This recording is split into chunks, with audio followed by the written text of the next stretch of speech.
Hello friends, welcome to my YouTube मार्गदर्शन by Diksha. उम्मीद करती हूँ आप सभी स्वस्थ होंगे और अच्छे होंगे।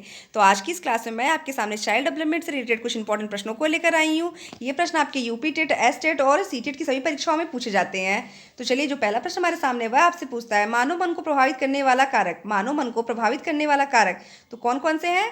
व्यक्तियों की अभिरुचि, अभिक्षमताएं, अभियोक्ताएं और वातावरण। ये सभी कारक जो होते हैं वो मानव के मन को प्रभावित करते हैं। नेक्स्ट प्रश्न आपसे पूछता है, मनोविज्ञान को शुद्ध विज्ञान मन है। मनोविज्ञान का जो शुद्ध विज्ञान है वो क्या है? मन है। ये कथन किसका है? तो आपका उत्तर होगा जेम्स ड्रेवर ने कहा। तो आज की जो क्लास है मैं वन लाइनर नोट्स बनाने की पर्पज से आपको सारी वीडियो जो है देती हूँ। तो आप लोग जो वीडियो को बिना स्किप किए पूरा देखिएगा। वीडियो पसंद है तो प्लीज़ लाइक और सब्सक्राइब जरूर करिए। नेक्स्ट प्रश्न आपसे पूछता है, शिक्षा मनोविज्ञान है। शिक्षा मनोविज्ञान क्या है? तो शिक्षा मनोविज्ञान मनोविज्ञान का एक अंग है। नेक्स्ट प्रश्न आपसे पूछता है, शिक्षा मनोविज्ञान की प्रकृति से संबंध में कहा जा सकता है। शिक्षा मनोविज्ञान की प्रकृति से संबंध में कहा जा सकता है क्या? यह एक सर्वव्यापी तो है लेकिन सार्वभौमिक नहीं। शिक्षा मनोविज्ञान की जो प्रकृति ये सर्वव्यापी है पर सार्वभौमिक नहीं। नेक्स्ट प्रश्न आपसे पूछता है, मनोविज्ञान के अंतर्गत मानव का अध्ययन किया जाता है। मनोविज्ञान के अंतर्गत किसका अध्ययन किया जाता है? तो मनोविज्ञान के अंतर्गत बालक का या जो मनुष्य होते हैं उनका अध्ययन किया जाता है। नेक्स्ट प्रश्न आपसे पूछता है, शिक्षा मनोविज्ञान के अध्ययन के उद्देश्य हैं। शिक्षा मनोविज्ञान के अध्ययन के उद्देश्य हैं तो क्या उद्देश्य है? विद्यार्थियों द्वारा किसी बात के सीखे जाने को प्रभावित करना। शिक्षा मनोविज्ञान में जो अध्ययन का उद्देश्य उसमें क्या होता है? विद्यार्थी जो भी कुछ सीखता है उससे उसके जो है व्यवहार में जो परिवर्तन होता है वही शिक्षा मनोविज्ञान का मुख्य उद्देश्य होता है। नेक्स्ट, मनोविज्ञान शिक्षा के क्षेत्र में सहायता देता है, यह स्पष्ट करता है। मनोविज्ञान शिक्षा के क्षेत्र में सहायता देता है तो ये कथन कैसे स्पष्ट होता है? शिक्षा के उद्देश्य की संभावना के द्वारा। शिक्षा के उद्देश्य की संभावना के द्वारा। नेक्स्ट आपसे पूछता है, शिक्षक को शिक्षा मनोविज्ञान के अध्ययन की प्रत्यक्ष आवश्यकता नहीं है। तो शिक्षक को शिक्षा मनोविज्ञान के अध्ययन की प्रत्यक्ष आवश्यकता नहीं है तो आपका उत्तर होगा शारीरिक सुडौलता का। नेक्स्ट प्रश्न आपसे पूछता है, मनोइया का संबंध प्राणी मात्र के अध्ययन व्यवहार के अध्ययन से है, जबकि शिक्षा मनोविज्ञान का क्षेत्र मानवीय व्यवहार के अध्ययन से और शैक्षिक संस्थितियों में मानव व्यवहार से है। नेक्स्ट और इम्पोर्टेंट प्रश्न आपसे पूछ रहा है, ये नेक्स्ट और बहुत इंपॉर्टेंट प्रश्न है आपके चाइल्ड डेवलपमेंट में कि शिक्षण प्रक्रिया के अंग हैं। शिक्षण प्रक्रिया के अंग कौन कौन से हैं? शिक्षण के उद्देश्य, शिक्षण को सार्थक बनाने वाले ज्ञान अनुभव तथा शिक्षण का मूल्यांकन। नेक्स्ट, शिक्षा मनोविज्ञान का मुख्य उद्देश्य क्या है? तो शिक्षा मनोविज्ञान का जो मुख्य उद्देश्य वो क्या है? विद्यार्थियों की योग्यताओं एवं क्षमताओं को ध्यान में रखते हुए उनके द्वारा किसी भी बात को सीखे जाने संबंधित बातों को प्रभावित करता है। नेक्स्ट आपसे पूछता है, शिक्षा का संबंध। तो शिक्षा का जो संबंध वो क्या है? शिक्षा के उद्देश्य से और कक्षा वातावरण से है। नेक्स्ट, शिक्षा मनोविज्ञान का क्षेत्र है। शिक्षा मनोविज्ञान का जो क्षेत्र वो क्या होता है?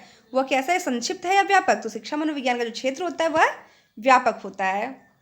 नेक्स्ट प्रश्न आपसे पूछता है, शिक्षा मनोविज्ञान के समान उद्देश्य क्या है? बालक के व्यक्तित्व का विकास करना, शिक्षण कार्य में सफलता और शिक्षण विधियों में सुधार। चलिए, नेक्स्ट प्रश्न जो है यहाँ पे एक कथन संबंधित आपसे एक प्रश्न पूछा जा रहा है। वह प्रश्न क्या है आपसे? अवस्था विशेष के अनुभवों के आधार पर ही हमें किसी को बालक, युवा या वृद्ध कहना चाहिए। अवस्था विशेष के अनुभव के आधार पर ही हमें किसी बालक को युवा या वृद्ध कहना चाहिए। ये कथन किसका है? तो ये कथन किसका है? आपका फ्रोबेल का। ये कथन किसका है? फ्रोबेल का। नेक्स्ट आपसे पूछता है, शिक्षा मनोविज्ञान का प्रमुख उद्देश्य क्या है? शिक्षा मनोविज्ञान का जो प्रमुख उद्देश्य है वो क्या है आपका? बाल केंद्रित शिक्षा। तो वर्तमान जो शिक्षा वो विकास या जो शिक्षा प्रणाली है वो आपकी कौन सी है? बाल केंद्रित। इसमें कहने का मतलब है कि बालक के सार्वजनिक विकास को ध्यान में रखते हुए शिक्षक को सारी की सारी शिक्षा विधि पद्धति को अपनाना है। नेक्स्ट, शिक्षा मनोविज्ञान आवश्यक है। शिक्षा मनोविज्ञान आवश्यक है किसके लिए? शिक्षा और अभिभावकों के लिए। शिक्षा और अभिभावकों के लिए। नेक्स्ट आपसे पूछता है, मनोविज्ञान वातावरण के संपर्क में आने वाले व्यक्तियों की क्रियाकलापों का विज्ञान है। मनोविज्ञान जो है वो वातावरण के संपर्क में आने वाले व्यक्तियों के क्रियाकलापों का विज्ञान है। तो ये कथन किसका है? वुडवर्थ का है। नेक्स्ट, ये भी बहुत इंपॉर्टेंट प्रश्न है जो आपसे पूछा जा रहा है कि मनोविज्ञान शिक्षा का आधारभूत विज्ञान, ये कथन किसका है? तो यूपी टेट की परीक्षाओं में ये क्वेश्चन लगभग 3 से 4 बार पूछे जा चुके हैं कि मनोविज्ञान शिक्षा का आधारभूत विज्ञान है। ये कथन किसका है? तो आपका उत्तर होगा ये स्किनर महोदय का है। नेक्स्ट आपसे पूछता है, शिक्षा मनोविज्ञान की विषय सामग्री का संबंध है। तो शिक्षा मनोविज्ञान की जो विषय सामग्री होता है उसका मेन जो संबंध है वो किससे? सीखना। अर्थात आप जो अधिगम कहते हो ना, अधिगम क्या होता है? तो अधिगम का अर्थ होता है कि व्यवहार में परिवर्तन। जैसे आप किसी चीज़ को अगर सीखते हो, उससे आपके व्यवहार में कोई सकारात्मक परिवर्तन होता है, तो वही आपका अधिगम कहलाता है। नेक्स्ट आपसे पूछता है, शिक्षा मनोविज्ञान में जिन बालकों के व्यवहार का अध्ययन किया जाता है वह कौन कौन से होते हैं? शिक्षा मनोविज्ञान के अंतर्गत जिन बालकों के व्यवहार का अध्ययन किया जाता है तो कौन से होते हैं? तो शिक्षा मनोविज्ञान के अंतर्गत सभी प्रकार के बालक आते हैं, चाहे वो मंदबुद्धि बालक हो, पिछड़े बालक हो, समस्यात्मक बालक हो या वो सामान्य बालक हो। तो मंदबुद्धि बालक, पिछड़े बालक और समस्यात्मक बालक, इन सभी बालकों का जो है वो अध्ययन जो होता है शिक्षा मनोविज्ञान के अंतर्गत किया जाता है। नेक्स्ट, सीखने की प्रक्रिया के अंतर्गत शिक्षा मनोविज्ञान अध्ययन करता है। सीखने की प्रक्रिया के अंतर्गत शिक्षा मनोविज्ञान अध्ययन करता है, किसका करता है?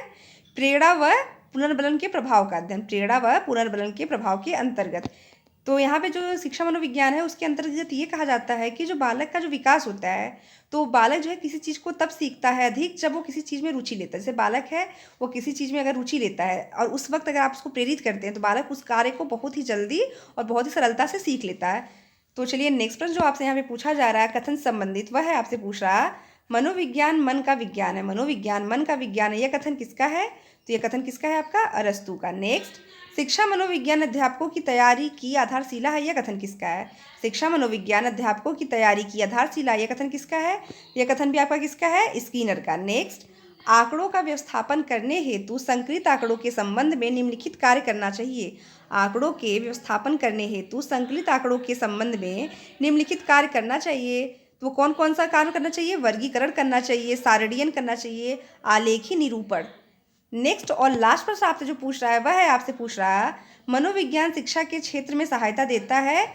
तो जो मनोविज्ञान और शिक्षा के क्षेत्र में सहायता देता है तथा बताता है, क्या बताता है? तो शिक्षा के उद्देश्य संभावित है अथवा नहीं। तो मतलब मनोविज्ञान यह बताता है कि जो आप जब बालक का अध्ययन करते हैं मनोविज्ञान के अंतर्गत, तो आपको ये ज्ञात